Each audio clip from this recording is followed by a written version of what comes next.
When Roblox experiences downtime, it's typically due to the server issues, technical glitches, or high traffic. Roblox operates on a complex online platform that hosts millions of games and users worldwide.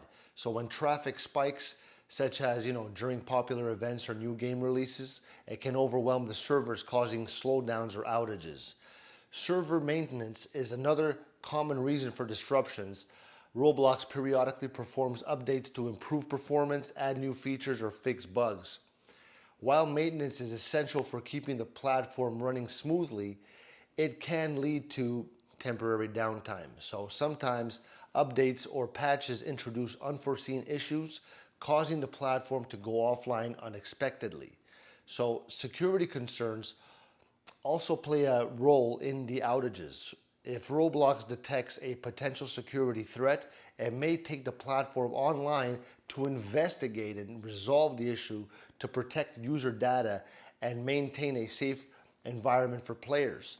Lastly, problems can arise from issues with Roblox infrastructure or third-party services.